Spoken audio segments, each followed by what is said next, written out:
Let's do another video response to some people in the skeptic community who,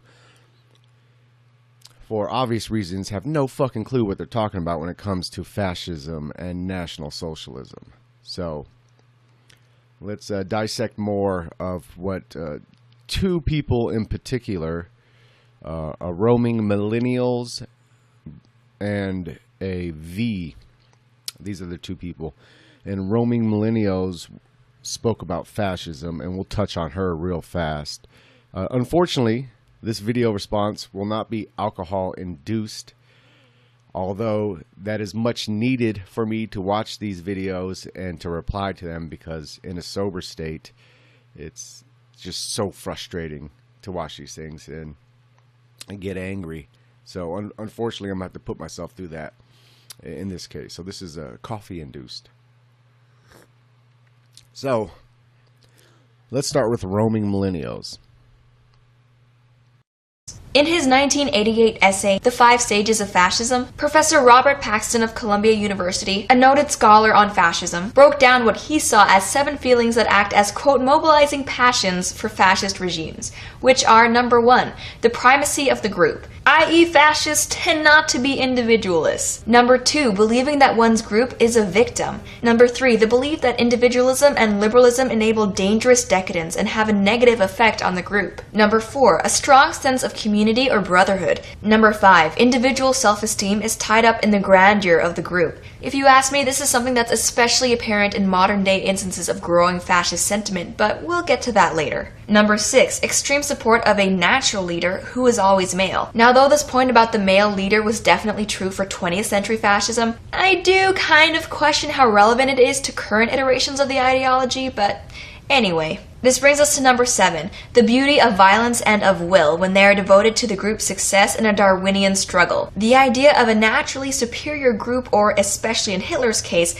biological racism, fits into a fascist interpretation of Darwinism. So now that we're all experts on what fascism is, joke, calm down, I know we're not. So why even make a video about it, right? If you don't know what the fuck you're talking about, why even make a video about it? So her intent in the video is to define fascism, because the claim that it's too abstract, that too many people call each other fascist, and the right and the left accuse each other of being fascist. So she's saying, hey, we need to end this abstractness and get a definite conclusion as to what a fascist is. So she takes these general principles that are very, very, very general, that can, if you use this method that she's using and the professor used, I mean, you can make numerous things that aren't fascist fit into fascism. And the irony of the whole video is her intent was to take away the abstractness of fascism, to give it some definite definition to it. But instead, she used something that was so generalized and abstract and applied it to fascism that in the end, in the video, she comes to how both Antifa and the alt-right are fascists, when no, they're not, either side. Everyone's always, these days, virtue signaling against each other. They're fascist. No, they're fascist. No, I'm fascist. A fascist won't hide from the title fascist, because a fascist fanatically believes in the greatness of fascism. So no fascist will shirk away from the accusation, you're a fascist. Yeah, you're damn fucking right. And let me tell you why you should be too. That's the approach of the fascist. So this virtue signaling against each other, first, it's ridiculous. Second, to use, I mean, what she did with this list is, it's like me saying, well, a dog has 4 legs, 1 tail, has teeth, has 2 ears, can run and jump, and can be domesticated. So, therefore, a cat is a dog as well. Yeah, you see, that's exactly what she did with this lame-ass list, which is all these large generalizations. You can look at the list and say, oh, do these hold true with fascists? These general, very generalized principles? Yeah, of course. And they would hold true with numerous other people as well. Hence why she was able to say Antifa and the alt-right are both fascist, when they're not. Only a fascist is a fascist. It's not going to be leftist and rightist. It's a third position. If, you know, I don't get, and just like the next part of this video when I'm replying to this guy V, you see, and even with roaming millennials, you see there's a bookcase in the background, right? Like there is in mine. It's like, it's great things. You have to wonder if sometimes are these just like prop decorations, or do they really use these things? And if they use these things, why are they making videos off internet articles? In both cases, let's look at the skeptic community that my dear subscriber have kind of pestered me into digging into. We had Sargon, who used his definition of National Socialism, came from a paragraph in a book by a capitalist Jew. And that's what he said, you know, this is how he defined the whole context and the core of National Socialism came from that paragraph from this capitalist Jew. It's like, why wouldn't you go read the literature yourself? And then at least you'd have an understanding. And then what the next one was Vox Day. Who knows where the fuck he got his information from? But he was talking about, you know, National Socialism, i.e. fascism, is leftist and not rightist, which is ridiculous. It's not. It's called a third position for a reason. It is neither right nor left. You'll find aspects of the left and aspects of the right, both intertwined in fascism. I mean, that's the whole belief, is taking what works and using it and discarding what doesn't work, and then applying whatever's brand new to the political ideology as well. So it's ridiculous. And then now with this, all right, we got the internet article. She used a Wikipedia definition of fascism, and then this Paxton's super generalized, super abstract definitions of fascism, and then she used those abstract definitions to unabstract the definition of fascism. The fuck? Fucking right here. This is it. It's not a big book. All you guys can do it. I see your libraries in the background. Origins and Doctrine of Fascism. Giovanni Gentile. Or Gentile. Pick it up. Learn a little something. And to even for people who wanted to read more, know more, link in the description of a conversation with me and my fascist brother, Marshall Ironside, speaking about books for fascists to read so they can understand not only the philosophy of fascism, but the politics of fascism. So going to these abstract lists, it's ridiculous. Of course, you're going to make it more abstract now. Of course, now in your head, Antifa can be called fascist and the alt-right can be called fascist. No, they can't. The core is completely missing in both. So you can dumb it down and say, since they both have four legs, since they both have teeth, they both have two ears, cats and dogs are the same thing. That's not reality. That's not intellectually accurate. That's more abstractness. So no, you fail on your list of fascism. You fail on describing who's a fascist. Fascist doesn't shirk away from the title. Simply just learn about it. At least you'll know what you're arguing against. And you'll remove that ignorance. Because searching these internet articles and then trying to base full opinions off of them, that's what these people are doing. And in all these instances I'm replying to, that's exactly what they're doing. And once again, this is why this whole skeptic community is bullshit. One truth in the world, might makes right. That's it. Lesson of history, lesson of the present day, way of the future. It is what it is. So all this other shit, all this, this logical fallacy says this logical fallacy is right and this one's wrong, and blah, blah, blah, going back and forth. We can win through arguments. We can win through rational conversation. And you're just wasting your time. It's all intellectual masturbation. I'm talking to you, their subscribers that would come across to this. This is ridiculous. And then you're watching videos on people reading internet articles and then explaining whole political doctrines to you through simple internet articles. No, it's ridiculous. It's a sham.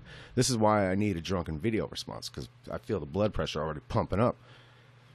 So let's get on to, that's ridiculous. Roaming millennials, pick up a fucking book, read the ideology, learn the ideology, and you won't fall for the same trap everyone else does by turning fascism into this great abstract thing where the left can call the right fascist and the right can call the left fascist. It's all inaccurate. And it's just used as a slander, essentially.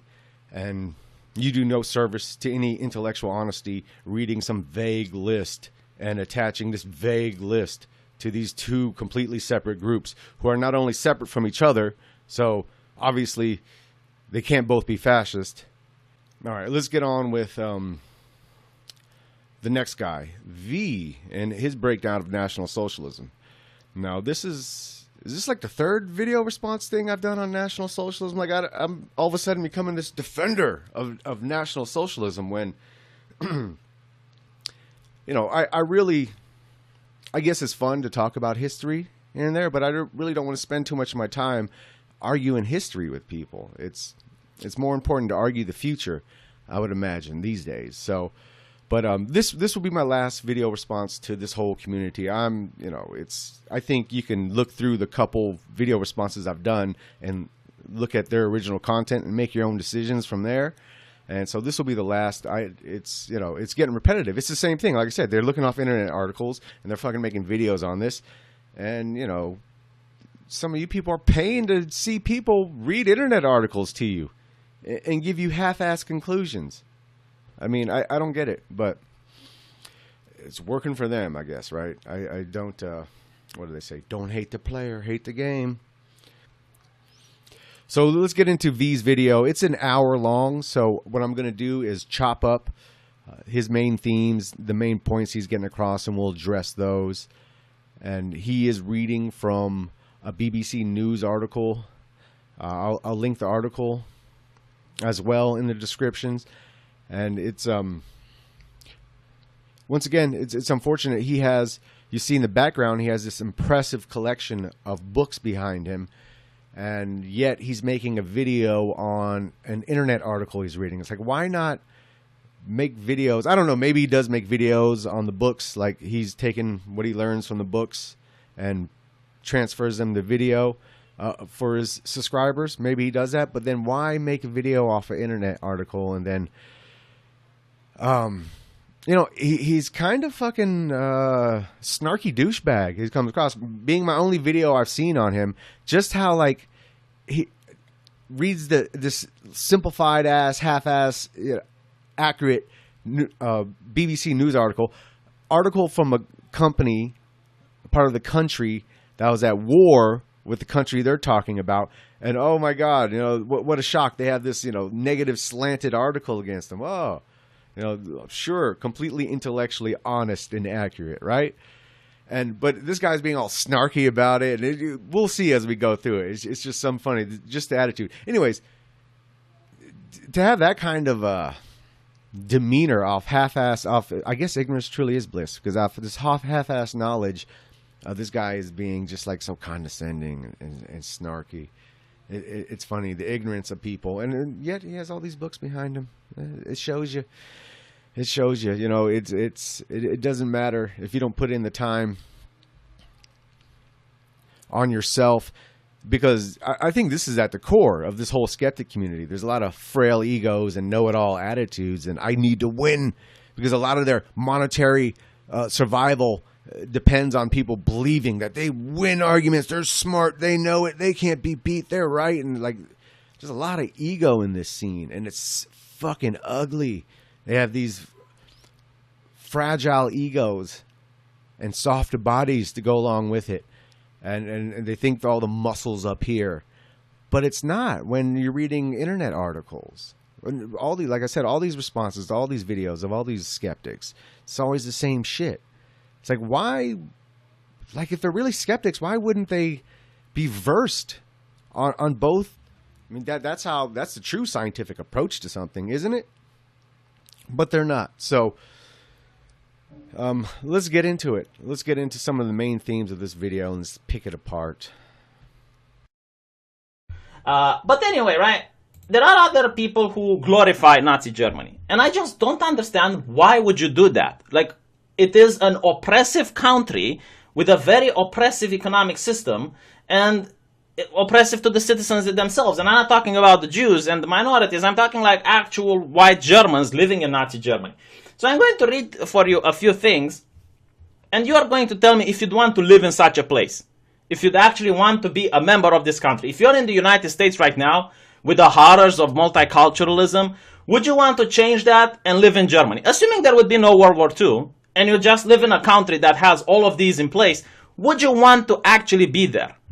And we're going to talk about certain things. The reason I found this paper, which is on BBC, is because a person said that, no, V, you're full of shit. People who were unemployed in Germany didn't actually get persecuted or anything like that.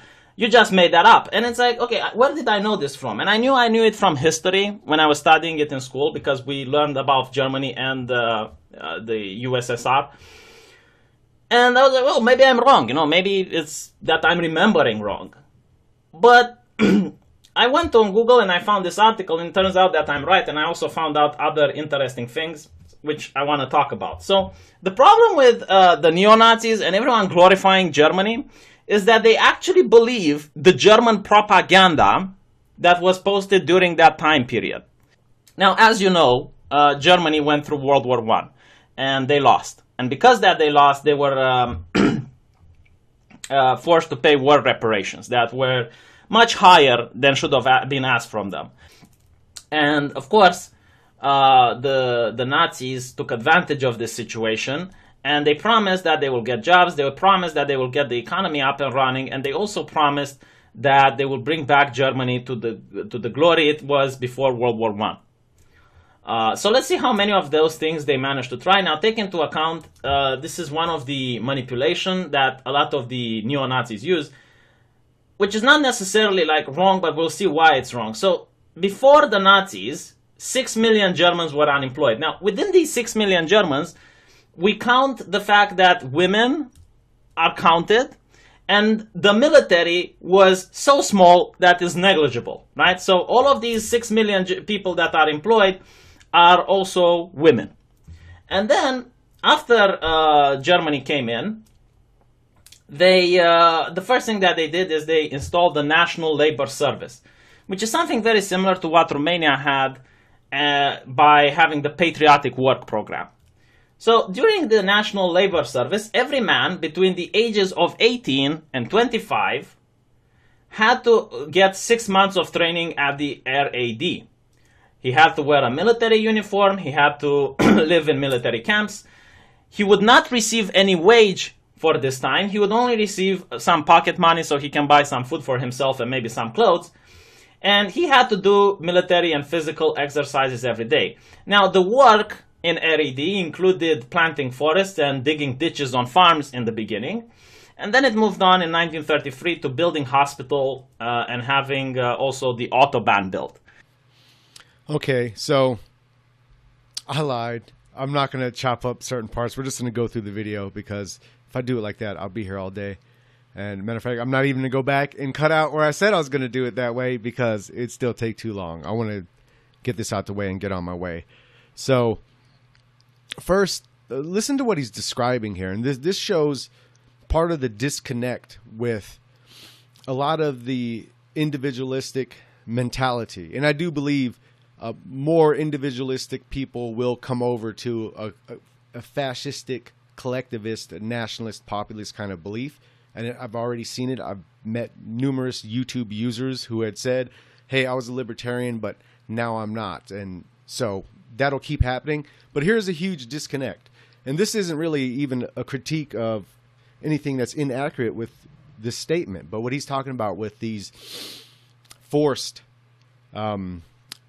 jobs where they're essentially slaves, getting military training as kids, planting trees, beautification of the land around them, and then creating something like the Autobahn, which was a road that connected all of Germany.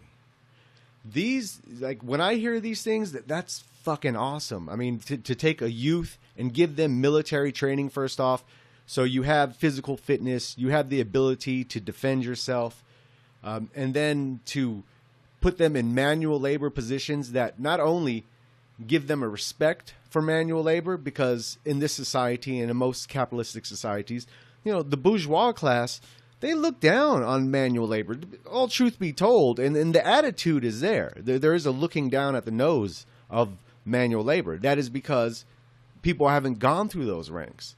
So the appreciation of that, it instills in the youth, A, and then B, for their land around them, for the beautification of their land around them. I mean, so this is highly intelligent and a highly productive way to put a youth through this program, 6 months to 2 years, that people like V here and many in his community would see as, oh, how horrible is this? Oh my God, it's so evil. We should be fucking gaming and eating Cheetos and drinking Mountain Dew right now. I mean, that's what an 18-year-old should be doing. So there's this disconnect that's always going to be there with certain people. Like I said, I don't preach giving up on people. You should always try to convert.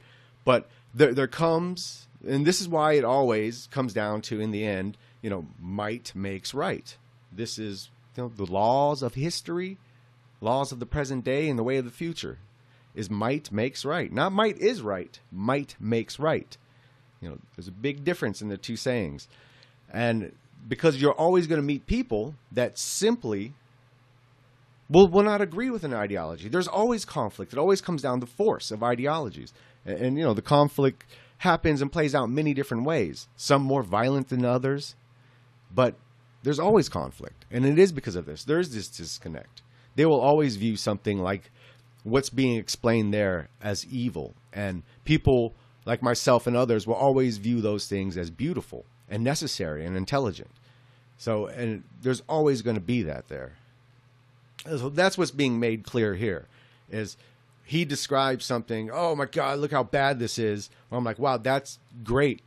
Really, you're going to give them, and they're going to be able to eat, right? As he says, you're fed, you get training, you get appreciation of not only the sense of brotherhood, because you're there with everyone else is going through the same thing. You build brotherhood in that sense too, is another thing these people are missing. When you have shared experiences, and even hard ones, toiling and especially through hard shared experiences is how you create brotherhood. But to put the youth through these military programs, training, and then to put them out in the fields, planting, tilling the soil, and then to put them together, creating the pathway of the future of their country. And as they're going through the physical and the mental struggle of this builds a strong bond as well. And they're doing it at such a young age. So when he describes something like that in such a negative term, I see something beautiful. And once again, there's always going to be that disconnect with certain people. And that's why it always comes down to what it comes down to, is always going to be force against each other. So the reason the Germans managed to build the Autobahn is basically slave labor, right? You had, as a person, to stop watching your anime, to stop being at home, and for 6 months, go away from your family and work on farms, building ditches, constructing hospitals, hard labor, basically. Now, of course, some of you will say, well, there's nothing bad with that. That's really nice civic nationalism going on. You're not getting paid. You're missing school. Like, if you're getting an education, you have to stop. You have to do this shit. Oh, you can't pick up the building materials required for the hospital. They will mock you. They will insult you. They will, humiliate you. You have to do this, and you have to do it for your country. Oh, you don't want to do it. Oh, you're against the country. All right. So this is just one of the things. And do you see how weak the argument against it is? You'll miss school. Oh, hold on. You're in a society now that has nationalized education. You're guaranteed school. It's exactly the opposite. Oh, they've ruined your life because for 6 months to 2 years you had to swing and hammer or do some military training or get in touch with the soil that you were birthed upon. Oh, how horrible that is. Your whole life is ruined now. You've had 2 years of this. Oh. So do you see how weak the argument against it is? There is no good argument against it as far as I'm concerned. There is not. When we look at the state of the individualistic society, why do you think anything of this corruption that many of us may have in common, of this belief of this corruption that exists today, that many of us have in common, how do you think it took root? It's because we were a divided country, because we weren't a unified people. The brotherhood that's built there at a young age creates a strong community as they grow into adults. And it is much harder to take advantage of a strong, unified community than a divided, fractured one that lives mainly to support a vice industry in a repetitive circle. So the argument is weak. I mean, they're going to tease you if you can't lift this. It sounds like some, projecting going on there. That happened. Now, at the end of this, according to statistics, and Germans will say that we created jobs, right? So basically, it would take how many people were employed? Okay, so there were fewer than 355,000 people unemployed, right? So 355. Something is wrong with my lips. 350,000 people. See, I could do it. Right, so these are the statistics that the Nazi sympathizer will show. It's like, look how awesome the German party was. Look how awesome the National Working Socialist Party. Look, 350,000 people unemployed out of the initial 6 million people. They created jobs for everyone. Now, what is the problem with this, right? What is the issue that they refuse to talk about? First of all, women were now not counted as people who are unemployed. They were completely removed from the statistic because women didn't have to get a job. It's not a problem if women aren't unemployed. And we're going to talk about why that is in a bit. Women were a part of the job market. We'll get into the stats on the women as he goes more into the specific topic of women. But I think maybe what he's referring to, because he's trying to imply that they just erased all women from the statistics, and this is how they had their miraculous unemployment numbers. But I think what he's referring to, or what the article is, because it's not sourced as to where they make the claim that they're just erasing statistics to fit their numbers or for propaganda, merely propaganda purposes. But I think what he's referring to is women were encouraged to raise families and to leave the market, as a matter of fact. In fact, they were given a loan in many cases, a non-interest loan, in order to do stuff like that, to build the family, because a part of the philosophy and beliefs of National Socialism was preaching that nuclear family, essentially, where the mother didn't need to work but could raise the children and help mold the children. So that's maybe what he's referring to, as they tried to, because there were so many out of work men that it made sense to try to get these women out a lot of jobs that out of work men could have, to more focus on family. So that was a goal and something they promoted in Nazi Germany, but they didn't just erase numbers here and there. And we'll get into why that's it just doesn't add up to the claims once we look at the employed women. Even though they tried to encourage women to become more homemakers, we'll look at the numbers and see what they say as far as their employment as he goes further into the topic. Right? So they don't even talk about the women. So 6 million people, now half of them are women, so all of a sudden you're only bringing down unemployment to 3 million. If we change the definition of what unemployment means. Isn't it this amazing? You change one word and all of a sudden the statistic changes. Like overnight, I can do this with my pencil. It's like, give me a country. America, how many unemployed? I don't know, 20 million. I'm pulling this out of my ass. 20 million unemployed in America. Do you want me to see how I reduce the number? Women don't count as unemployed. 10 million.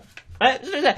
Now, you will say, well, still 3 million people. That's still a big number. But when you take into account the fact that people were now being drafted in the military with record numbers, people that were in the National Labor Service didn't count either, and Jews, other minorities also didn't count, well, all of a sudden the number of unemployed people goes really way down, doesn't it?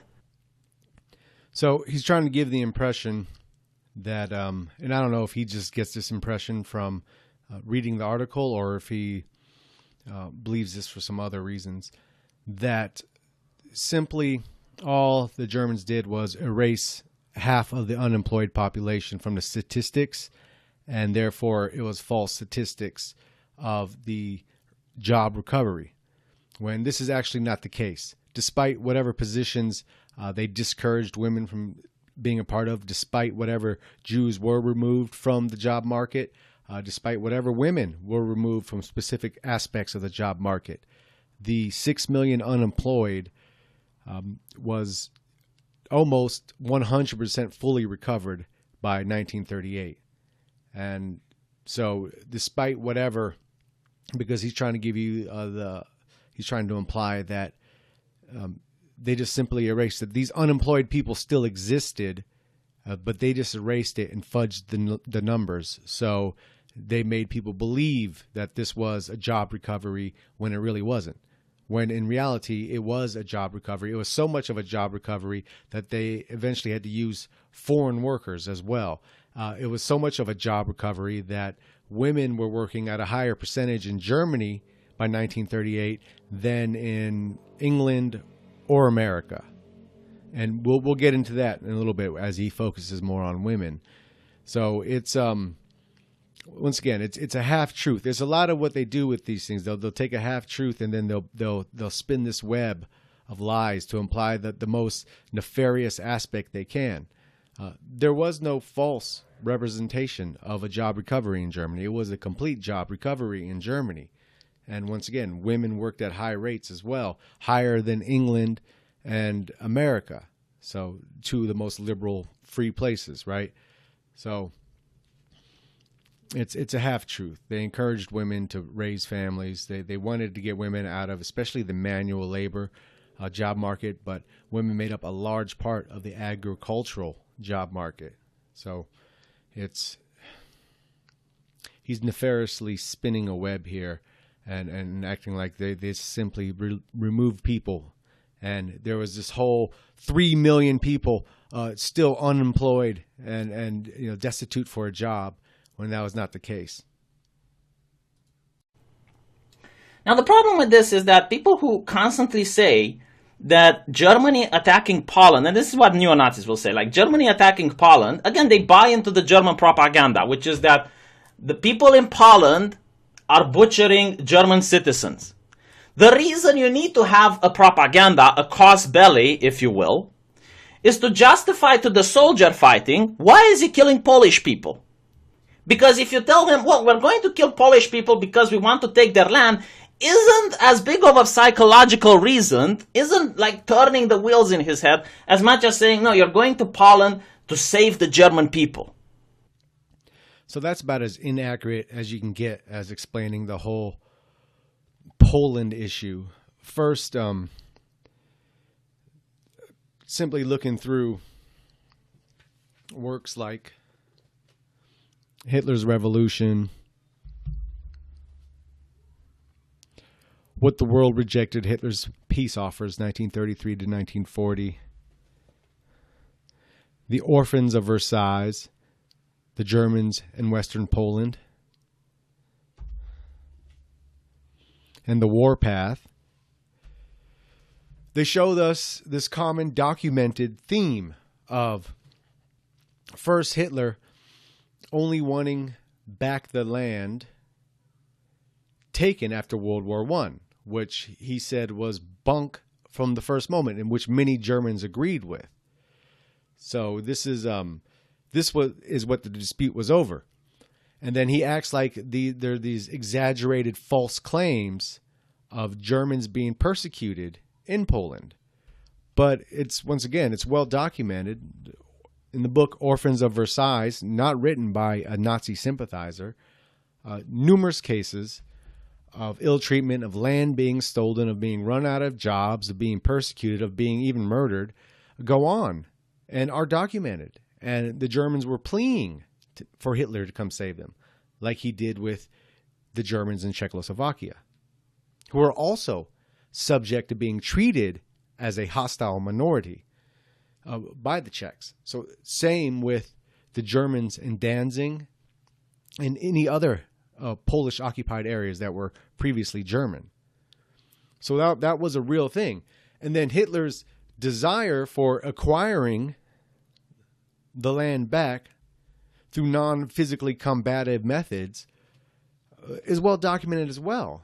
First, it's pointed out in the warpath and Hitler's revolution that there were even points of time where peace was looking like it could become a reality, that Hitler had made sure that the German media did not put stories of German persecution in Polish occupied zones on the front page, that they would bury them in the back of the paper, so as not to get the German people being more hostile towards the Poles. It is also shown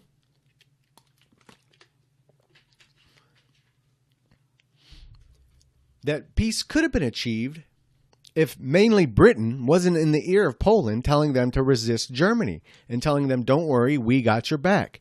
France and Britain got your back. If they try anything, we'll crush them. We'll stop them. And it's also known that even after war broke out, Hitler offered to unconditional peace, just keeping the German lands. And this was rejected, of course. So this image he's painting, oh, they had to make up stuff to make Germans go kill innocent Poles. That's fucking, it's a lie. It's bullshit. The guy is completely pulling bullshit out of midair. It's documented. It's documented. You can't deny it. Well, you can deny it, but you're wrong in denying it. And it's also known, once again, he was pulling stories. Sure, when it looked like things would be hostile, you put those same stories on the front page, right? But when you look like peace is achievable, you put them on the back page, you bury them a little bit. Of course. But it shows you that there was an effort to get their lands back. Pre-World War I German lands. It's not going stealing Poland's land. That's not the original intent. That became the consequence of Poland desiring war because Britain encouraging them and telling them they had their back, which didn't work out too great for Poland. And then he goes on to the Russia Pact. Well, you kind of have to do that. You kind of have to make a deal with the devil when you're in that situation. When you have Western capitalist liberal imperialism over here and you have Stalinism over here, you're going to have to... And the imperialist, the capitalist are more aggressively assaulting your aims. Yeah, it only makes sense to try to nullify one of your enemies. So that's a complete inaccurate portrayal. There were Germans being persecuted. That's without a doubt. And they did desire Hitler to reunify Germany. And that was one of Hitler's messages from day one. So all of this seeking for war, lying to people, making up stories. No, it's not. You got a vast library back there. Add this to the collection.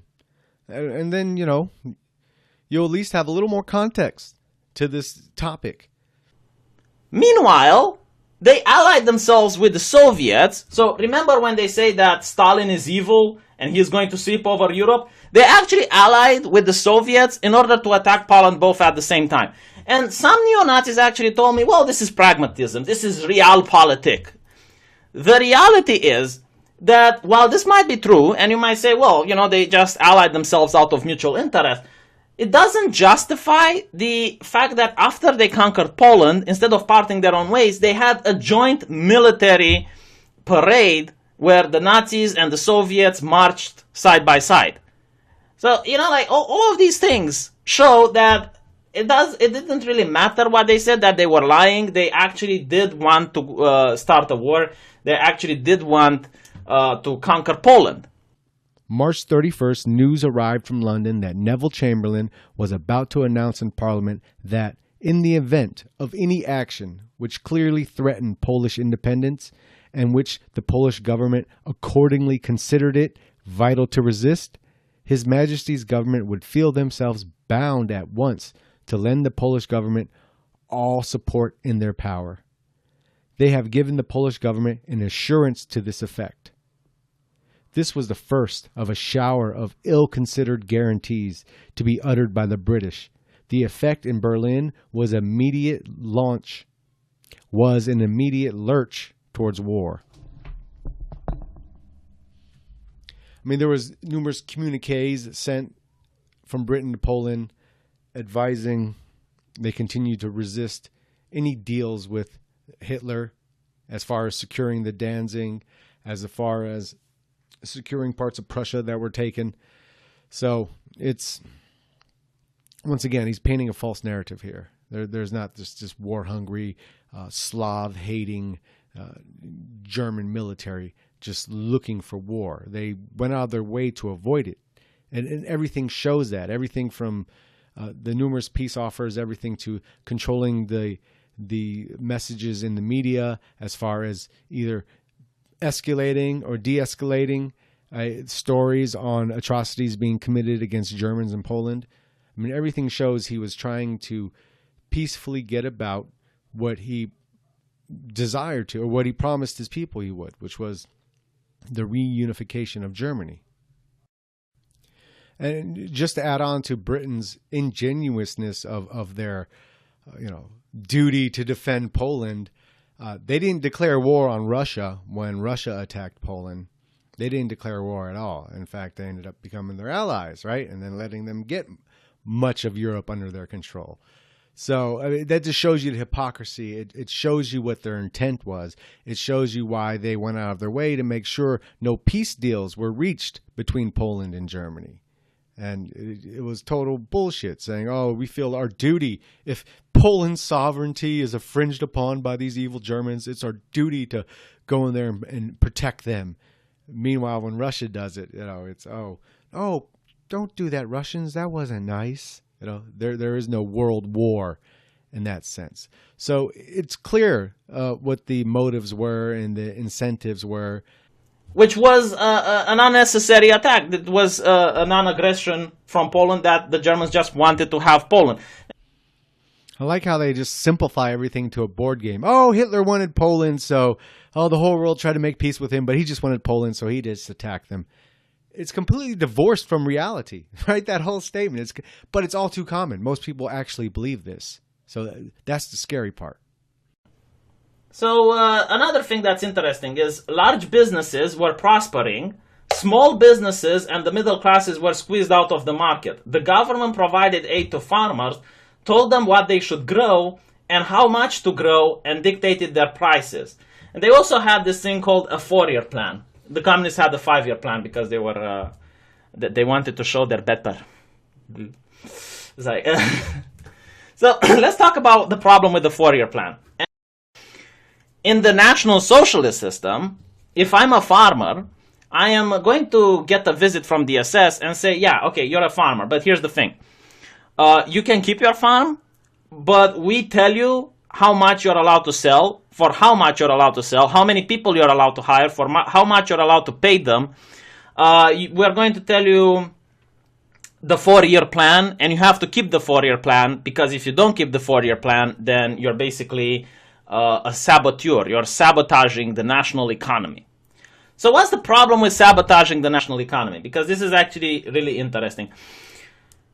If, let's say, you would have a flood, like after 2 years, well, now the 4-year plan is kind of fucked. You set it back because, you had to keep it. And because of the flood, your crops went down. The state is unable to sell. They can't get the money in order to invest them in factories or whatever the fuck. So you now set back the 4-year plan. Now you're a national economical saboteur. But you'll say, well, a flood is none of your business. It's not your concern. Well, the Germans will say, well, you knew the flood was coming. You should have prevented it. Why didn't you dig a ditch?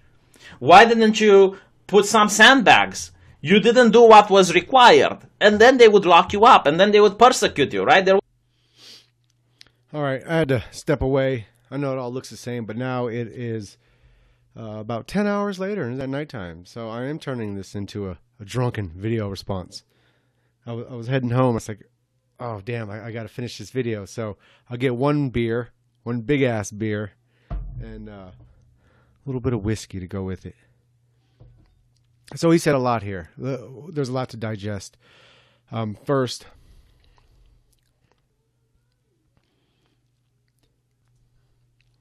as far as the average worker, all throughout first we have to understand there are two phases of the economy in Germany. One peacetime economy, one wartime economy. A lot of times what people do is focus on the wartime economy and try to paint the whole picture of the whole German society underneath that wartime economy. That happens quite often, and it's just disingenuous to do so, but it happens all too often. But as far as the average worker goes, from 33 to 38, their taxes didn't raise that much. It was average to a lot of Europe. Germans were always one of the higher tax people, and that didn't change.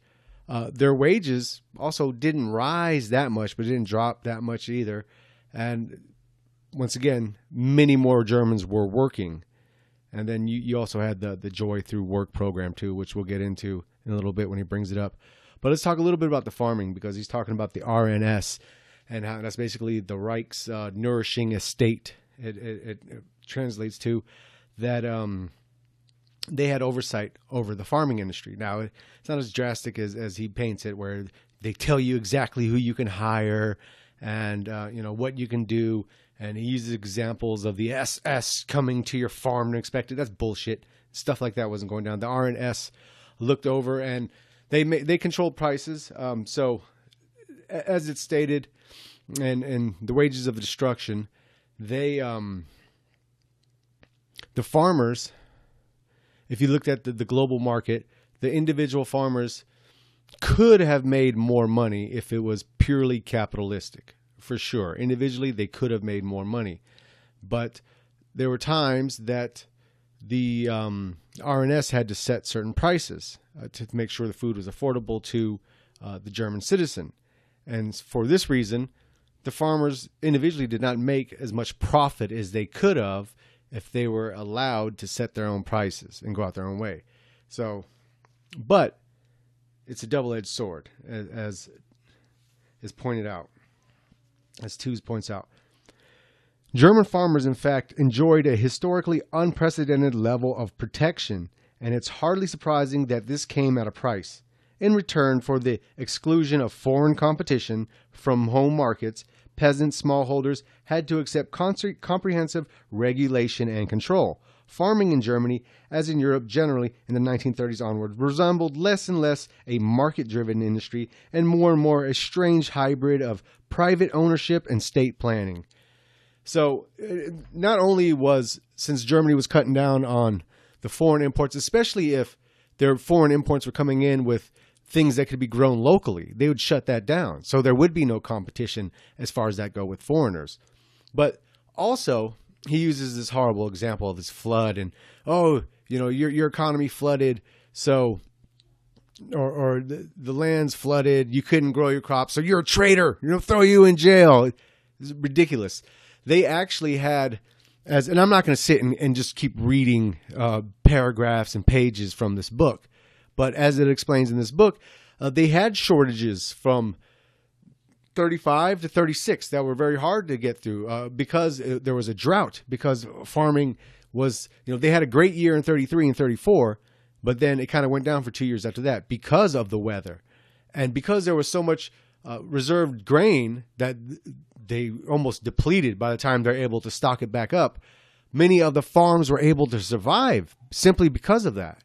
So what he's painting, this picture he's painting is completely inaccurate. They weren't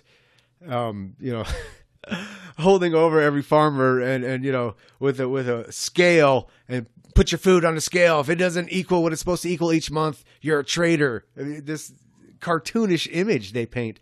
And matter of fact, because he paints the image of the citizen has no say at all. You just accept what the government shoves down your throat. They're so oppressive. Never mind all the happy Germans that supported it. Never mind all of that, right? That didn't exist. It's all this oppression. It's all this evil oppression, and everyone's afraid. These cartoonish picture these people paint is laughable. So anyways, despite the childish presentation of this person, the reality is that they set prices, the RNS and everything like that, and even to their own detriment at times, because when they did raise prices in 34, there was such a backlash by the citizenry that, and even Tews criticizes, like, you can't run your agriculture department off of, what the masses will complain about, because then it's going to be a hard time going about things. But that's why they stopped raising the prices, and sure, the individual farmers didn't make as much as they can, and the citizen could afford more now, but they stopped doing the price hikes when they possibly should have done them here and there to help with supply and demand, that because of the backlash from the people, they're already like, hey, this is too much. This is bullshit. So that goes in the face of this idea that, it's this, callous, emotionless, a heartless state over this oppressed people that, if you can't grow enough crop, they're going to destroy you. They're going to kill you because your farmland got flooded out. It's like, no, even during the bad, the national grain was used to help the farmers maintain, because the goal was to keep the farms maintained and surviving, not picking against and attacking people. And so it's a completely inaccurate picture he's painting there. And going through their economy, it's not even like saying everything was perfect. It was great. Sure, there was good aspects of it, and there were bad aspects of it too. There were times where price fixing worked for them. There were times when it worked against them. What you'll get when you look into the Nazi economy was, there is no one single thing you can label it. That it was a series of trials and errors. It was sometimes using state control, sometimes using the private sector. And it is a mixture of both. And it was seeing what worked here and there. And there was times, like I said, it worked, and there was times it didn't. So, but for these people to either say how draconian it was, or how much control there was, it's simply inaccurate. It's simply not. It's not the reality of the situation. It's not what's presented by the historians that looked into it and that sourced it. So it's, maybe if you're reading articles online, maybe then that's the picture they're going to paint for you. But when you really dig into it and look into what the economy was about, you'll see there's a whole lot of everything going on there, and there was no one set factor. Wasn't like communism, but at the end of the day, if I don't own my farm, if I don't get to plant whatever I want, if I don't get to hire whoever I want, if I don't get to sell wherever I want, and if I don't get to even put how much money I want in my pocket, and I'm also responsible for everything that's happening, am I really the owner of the farm? Is it really that different than communism? Because the difference seems to be for the individual, like you're still the farm owner. But at the end of the day, like, the system is not that different, because in National Socialism, the guy gets to keep the farm, but the state tells him what to do. In communism, they remove the guy who owned the farm previously, but they still put someone else in its place, and the state tells him what to do. So the difference is so tiny and so minuscule that I just don't see the advantage of it. Capitalism is still better. My farm, fuck off. And that's the mentality with many of these cap cucks, is mine, fuck you, right? That's the mentality. And this is why I'll eventually end up doing, I guess, a book breakdown video on this book, because I keep getting asked this topic of replying to people, especially when they talk about Nazi economics. And really, I don't like doing it, period. It's not...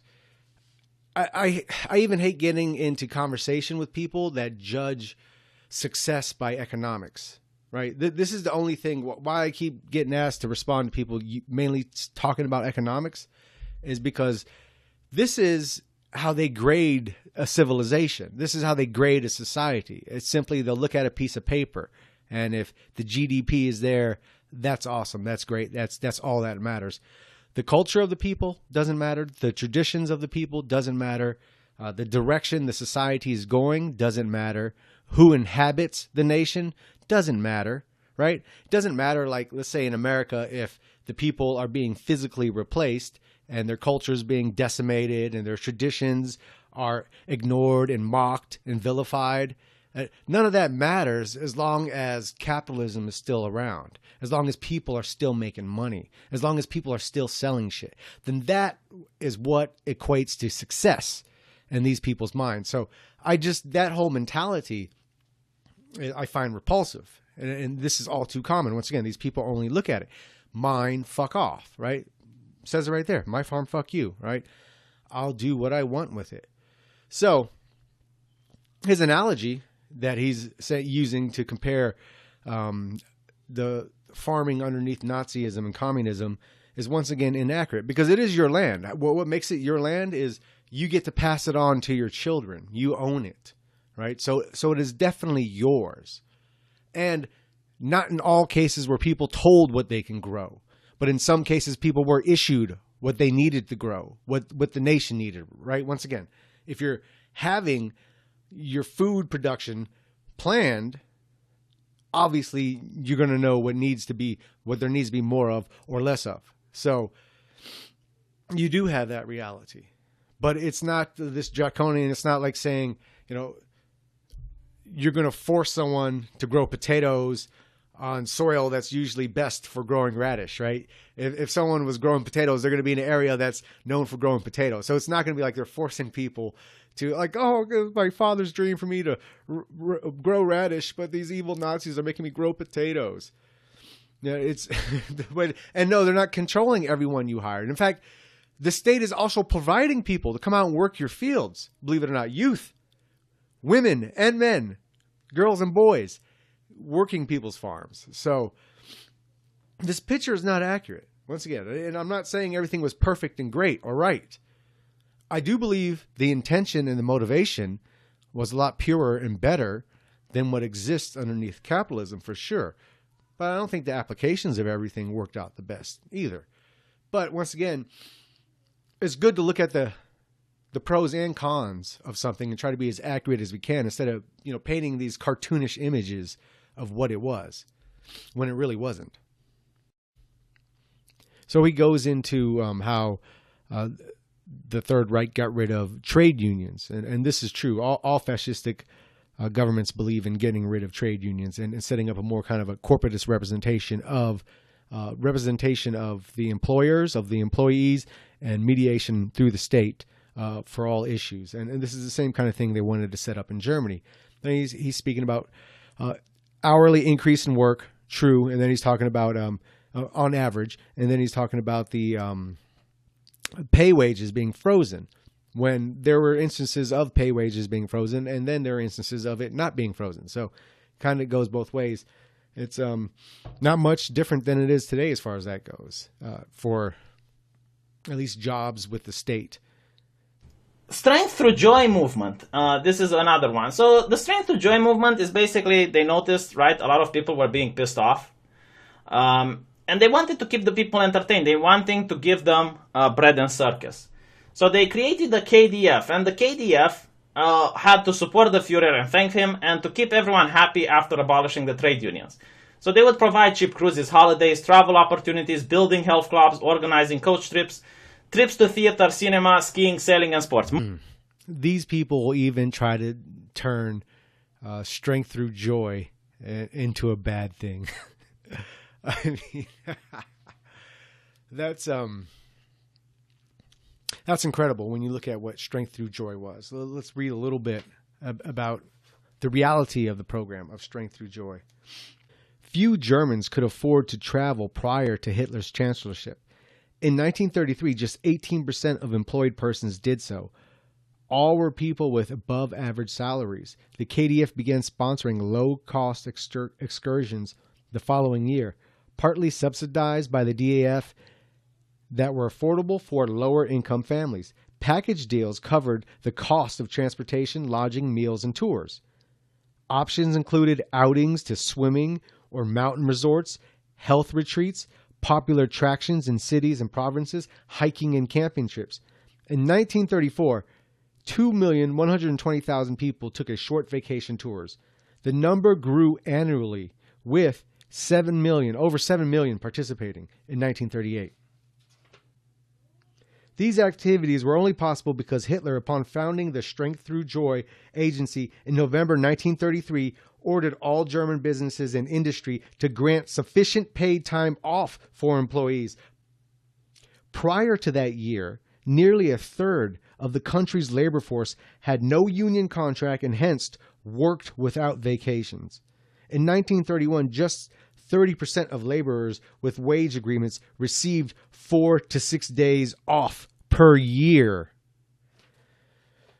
I could keep going on. I can keep going on, but I'd be reading you a whole fucking book. You'd be sitting here watching me read a book to you. And, the more of this I ingest, the less you're going to want to listen to me read from a book to you.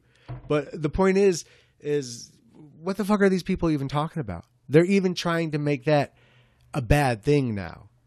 That, once again, this also builds community. Like we're talking about when they're planting everything. You're going on these large group excursions on, whatever, hiking, sailing, taking cruises, etc.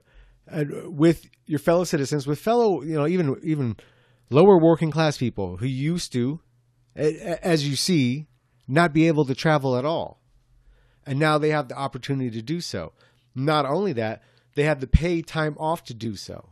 But this atrocious state just attacking, once again, they paint this false picture. They act like it was this callous, tyrannical system that hated its own people. It loved its own people. It loved its own people. And the majority of the people loved it. That's another thing these people won't reconcile with. Why did they fight so hard against the whole world? Why did they fight even though they were past the point of defeat? Because they really loved what they were fighting for. They really believed in what they were fighting for. These people have nothing like that in their life outside of chasing a soulless piece of paper that they can, acquire all kind of materials with. It's like, so I don't know. You kind of have to forgive them for not understanding the motivation and the feeling of the people, for them looking back at history and saying, oh my God, it's so horrible. I can't tell them, fuck you. This is my farm. I do what I want. I can't do that. No. Oh, fuck you. I'll sell this for as much as I can get money for it. It's like, because that mentality is not there. It's like they can't comprehend how people actually loved it. At least once every 2 weeks you get to go to the cinema. Yeah, because that's what it was. Every 2 weeks you get to go to the cinema. You see how they downplay this and how they make their argument? Accuracy is not what it's about. There's another reason why I'm done with looking into the skeptic community and trying to bait these people into responding so we can get some of their audience to see the other side of the picture, is because it's not about being truly accurate. It's just about winning or being right. And just how dismissive you see the attitude displayed in the video. It's ignorance truly is bliss in this. You have to be truly ignorant to dismiss this program, which you're seeing brought Germans, lower working class Germans who would never have the opportunity to travel and vacation with their family. Like, this is actually creating it for them. And it's something, he said they had to create it because there was so much people being mad. No, it's the first year they're in power, they created it. They wanted to create it. Goebbels' diaries will show you when he's talking about a conversation he had with the Fuhrer about this spa, this massive spa they were creating for the working people. And he's talking about like how good it felt to be able to do things like this. And it's like they try to paint this picture of it's this callous, stupid little thing where it's bread and circuses. It's like, oh, you get to go to the cinema every 2 weeks. It's ridiculous. It's ridiculous. It's not true at all. It's not true at all. So this Fraggle Rock sounding motherfucker is completely off base with this. Completely off base. He's trying. He puts everything in this nefarious tone, and this is all too common and frustrating with just the whole history of fascism as is explained by the democratic liberal West. It's always, since you're going to get it in public schools, you're going to get it from these so-called skeptics. I mean, really, what is the difference? What ideology, what ideals can you find in these skeptics outside of what's shown on Fox News? Please tell me, because I haven't seen it. They, to be alternatives to anything, they seem very much in line with what already exists. It's so, I don't get this mentality of just trying to downplay these things. I could add in clips of German workers talking about how fucking cool it was to take a cruise and how like, wow, I never thought I'd be able to take a cruise. There's videos like that on YouTube. Go just look up videos on YouTube of German workers talking about strength through joy. German workers talking about the ability to travel. There's stuff out there for you to see and to see how people actually enjoyed the opportunity, to see how it didn't even, once again, it was created the first year they're in power. It wasn't as, oh my God, everyone's so mad because we took away trade unions. This is how he's trying to present the picture, that they need to figure out something to distract them. This was a part of the belief from day one. It was always about giving to the people, making life better for the people, and also working together. It was trying to do both in the same sphere. So it's completely disingenuous, the way he's portraying this. I don't know if it's because of intentional malice or ignorance, but either way, it's just completely inaccurate, and it is dumbing it down. And they already do that in school. So why is it different? Why watch this motherfucker talk about it when you can go listen to your 6th grade public school teacher say the exact same shit he's saying? Why? Why even, so how is that any different? The problem with this is that when Germany went into World War II, all of the car manufacturers had to change from building cars into building tanks. And all of the people that paid into the system and they wanted to get their car were given the dick. People don't like getting the dick. So he's talking about the Volkswagen program and people that paid into it, that after war broke out, they didn't receive their Volkswagen and they got the dick, essentially, because they were in total war and they didn't get their fucking Volkswagen when people were dying on the front. And this is the epitome of the cap cuck mentality. This just exposed right in front of you. Oh, we're total war for our civilization, our culture, our blood, and everything. But I didn't get my Volkswagen that I paid money for already. Oh, this sucks. I got the dick. Yeah. You know who else got the dick? A lot of German women from evading Bolshevik scum. So that's who else got it too. But none of that shit matters. I didn't get what I paid for. Oppressive. It's oppressive. How are people not disgusted by this mentality? Is it because socialization and indoctrination has been going on for so long? Like this is a normal mentality to have? To be that disconnected from the reality of it, to complain about when your country, when your people, when your race, when your ethnicity is in total war for their civilization.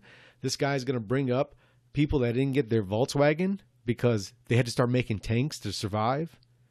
Yeah. You know what? Call me crazy. I don't think too many Germans were complaining about that at that point in time. Don't think so. So I'm going to skip ahead on a lot of his stuff, and we'll get to what he's talking about with women because it's completely LOL. So we'll address that. If there's anything I missed, because this will go on to be a 2-3 hour video if I just go through everything he's saying and then add a little context to the conversation. If there's anything you saw in the video that you have questions about, then you can ask me specifically on those questions and we can discuss those. But as far as that, let's jump ahead. I'm going to skip ahead and get to a little part on women and then try to wrap it up. And it's the idea that, of course, before the Nazis came, women received a high standard of education, could earn good wages and good jobs, and could vote. After the Nazis came, they weren't allowed to wear makeup because of societal pressures. They weren't permitted to perm their hair. Their jobs were obviously not even considered by the government that women should work. It was like we're not even counting them as unemployed. And they were asked to stay at home to bring up the children. But later on, they actually did force them to work when soldiers went to war. So obviously the fathers went to war and the women had to stay home. And it's also interesting that women also had jobs that were well paid, well proficient before 1919, which were, for instance, doctors and so on and so forth. So the state also started promoting having lots of kids. They would give a matrimonial loan of 1,000 Reichsmark when a couple got married, with the condition that the wife had been in a job for 6 months and then would leave that job. And then the husband didn't earn more than 125 Reichsmarks per month. So if the married couple had 4 children, they would give you an award such as, if the couple had at least 4 children, they could keep all the money they had borrowed. So you didn't have to pay back the loan. Best hope that your pussy is going to go on overdrive. Popping kids, pop, pop, pop, so they can... All right, let's stop it there. We'll just get into what he generally says about women. See how he's such a modern beta male, for sure. Oh, poor women, they have to pop out babies. So yeah, they gave you a loan of 1,000 Reichsmarks, and you got 25% of it knocked off for each child you had. So if you had 4 children, it was completely paid off. And the idea that we look at it today, I cut out a part where he was going on about some American Nazi propaganda back then that was saying like Europe was dying, it was going to be replaced, and etc. And we see that happening today. And we see the birth rate of Germans today. And we see the birth rate of Germans being replaced by migrants in Germany today. And we see the same in America today with American whites and then with non-white birth population. So you see this guy ridiculing the thought of trying to encourage women, German women, to have German babies. You see that. Now, if you understand, as I understand it, as you should understand it, about what the birth rate situation is and what the situation is in the future for Europe, then you should be sickened at what this person's saying. Matter of fact, you should be more than sickened. You should want to smack around a person like that. I mean, I can't think of anything just to ridicule that thought when you, but once again, none of that matters to this person, right? None of this matters to these cap cucks. The only thing that matters is, does capitalism exist? Are people making money? Oh, does it matter what they're buying? The vice industry is the number one, product being bought. Oh, who cares? The market has spoken, right? So this is their mentality. I find it repulsive. And I guess that's just the fascist in me. The blood boils. It's frustrating to see people like dismiss that attitude so much, especially when what's going on today. And anyone that's aware of what's going on today with birth rates and with rape and with everything else, you would understand why like just anger flows through me every time I see stuff like that and see people ridicule it, right? Just beta cuck male, right? Who wants his woman probably to be his father and his mother, right? So it's disgusting, but it's all too prevalent in male today. So he's speaking about women. Let's get into some of the stats with women. He said they didn't want them working at all. Of course, they didn't try to encourage home life, right? Of course, they gave incentive for this.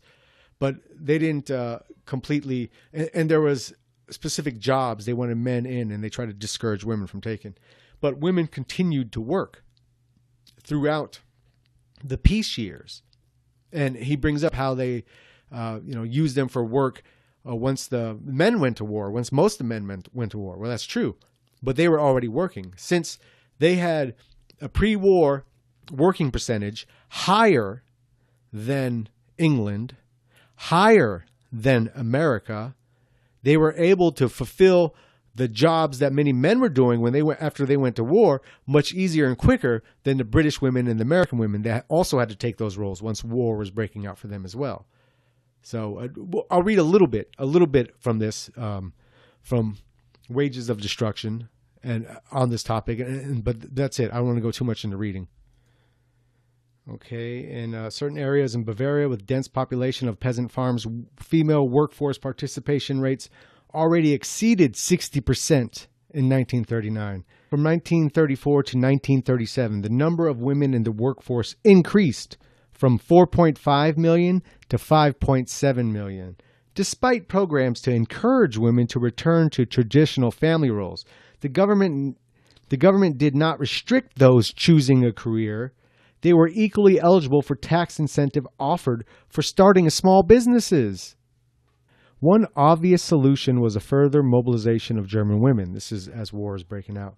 It has become a commonplace to compare the mobilization of Germany's female labor force in World War II unfavorably to that of Britain. This, however, ignores the obvious. As we have seen, German women in 1939 were already more actively engaged in the labor force than Britain's women were to be even by the end of the war. So we see that's, once again, it's a false representation he's presenting of kicking women out of work, not letting women work. It's fucking ridiculous.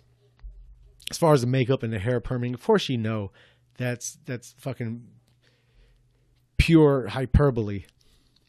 The Reich did try to enhance the idea of natural beauty. And once again, that's what I'm in agreement with. I personally, I don't like when women cake makeup all over their face. I find it completely ugly and fake. So it's, but that's, they had a belief in natural beauty. And they showed that quite often. There was a lot of art with naked bodies and sculptures and so on and so forth. As far as curbing a woman's ambition in any certain direction, if Merit decided, they would be accredited. I mean, Leni Riefenstahl is one perfect example. She's one of the world's first famous known female directors. Then Hannah Reich, also Iron Cross winner, took part in many, many, many tests and acts of bravery and heroism, and once again was awarded the Iron Cross because of that. And let's look at her last words, or at least in her last interview, what she says about her thoughts as a woman who actually lived through the Reich and was an acclaimed pilot, was an Iron Cross winner, or was awarded an Iron Cross, rather. What does she say? She says, in her last interview in the 1970s, "And what have we now in Germany? A country of bankers and car makers. Even our great army has gone soft. Soldiers wear beards and question orders. I am not ashamed to say I believed in National Socialism. I still wear the Iron Cross with diamonds Hitler gave me. But today in Germany, you can't find a single person who voted for Adolf Hitler into power. Many Germans feel guilty about the war, but they don't explain the real guilt we share, that we lost." So that's coming from an acclaimed woman of the Third Reich. Or you can listen to a beta cap cuck male tell you how women were treated so wrong as he white knights his way into continued abstinence. So it's a complete false narrative being presented by this character, just like it's a false narrative presented by Sargon, by Vox Day, by roaming millennials, by probably all of these people in this shitty little book merchant community online where I'm so smart, listen to me, you're smarter simply for listening to me, buy my book, by the way, group that you find online. And so that'll be my last response to them. It would be good if any kind of response could be baited, because I'd love to get their audience to check out some of the videos on this channel and bring a few more over, which always happens. So, but it is what it is. I'm going to stop here. This video's gone on way too long. I spent too much of my night doing this. Like I said, I started this in the morning, had to go about my day, then come back and finish my night on this. Already in a bad mood now, just watching it, so I got to kind of get myself out of that mood right now and go on with my night. But that's that. Look, there's plenty of information out there. If you take the time, you can, even if you don't got the time to read it, like, once again, I'll have to make a video on detailing Nazi economy, and I'll use more books than just this. I'll try to put it out. It'll be boring as fuck for me, and it'll be a long-ass video, but obviously it needs to be out there because there's so much misinformation, and I don't want to keep making video replies to people every time someone says, "Hey, look at what this guy's saying. Could you please go make a video reply to him?" Rather just send them to this video, like, look, just watch that, send anyone to that. And that'll explain it as best can be explained. So that's that. More bullshit, more half-truths, more SOS. Same old shit. Same old shit you'd get on Fox News or MSNBC you get from these skeptics, right? They don't step outside the box on anything, really. They're fake as fuck. They're all effeminate. They all want to argue their way and book merchant their way into victory or whatever the fuck they think victory is. So it's all false. Stop falling for that shit. Might makes right. Lesson of history. Lesson of the present day. Way of the future. That's it. Improve yourself. Physically, mentally, spiritually. Demand more of yourself and you'll demand more of your leaders, so you'll get better leaders and hopefully a better society. I mean, go forward like that. Stop listening to all these intellectual masturbators with their half-truths and their, I'm going to read an internet article and pretend I know what I'm talking about fucking mentality they have. It's ridiculous. All right, so that's it. Cheers. Hopefully this is my last video response to this community. We must get on with more stuff. With more book breakdowns and more drunken rants about things I like to rant about. So once again, if I missed something he spoke about that you wanted to be specifically addressed, that you may have been confused about or not know what was what about, just say it in the comments. Say it in the comments, and then I'll try to address it the best that I can, right? I won't play know-it-all with you, but I'll do it the best that I can, the best of my knowledge.